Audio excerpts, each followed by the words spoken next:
6 lettere. Un oggetto comune, ma a suo modo unico.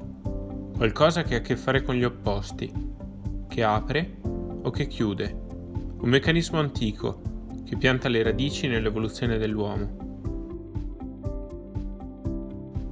Nella collezione del Museo della Chiave, presso la Key Line SpA, la più antica azienda produttrice di chiavi e macchine duplicatrici, osserviamo le tracce di questo cambiamento simbiotico tra la storia di un'azienda centenaria e quella di un prodotto secolare. Fino al 1905, la famiglia Bianchi manteneva una bottega risalente alla seconda metà del Settecento. Gli affari si limitavano ai confini del Cadore, ma un'intuizione portò la famiglia a osare e innovare, creare e reinventarsi, fino a raggiungere il prestigio e la globalità di cui la Key Line SpA oggi gode.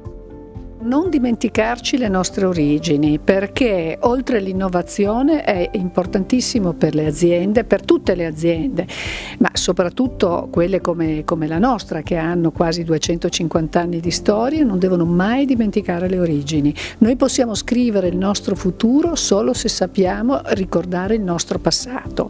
Averlo all'interno della fabbrica tutte le volte che ci camminiamo dentro e veniamo nel nostro museo ci dà la percezione da dove siamo nati e chi siamo. Questo museo, che non è aperto solo ai nostri collaboratori, ma è aperto ancora una volta, come la fabbrica, al nostro territorio. Con questa convinzione, l'azienda ha organizzato e svolto nel pomeriggio di domenica 25 novembre una giornata di visita presso la sede, a Conegliano.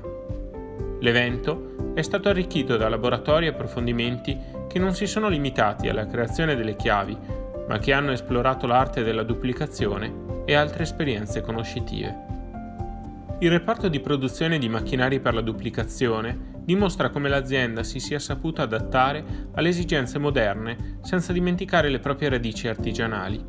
Tra macchine digitali e meccaniche, processi automatizzati e attenzione al benessere dei dipendenti, tra laboratorio e museo, la Key Line SpA attesta di aver trovato la chiave per passare dall'industria di oggi a quella di domani. Noi continuiamo ad fare un'azione di miglioramento continua, quindi noi ci reinventiamo di giorno in giorno.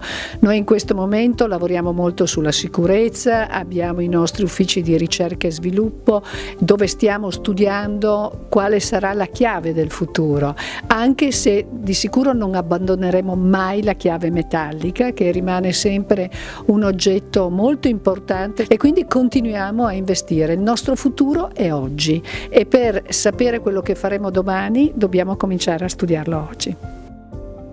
6 lettere. Non apre tutte le porte, soltanto quelle giuste. 6 lettere. Chiave, domani, futuro.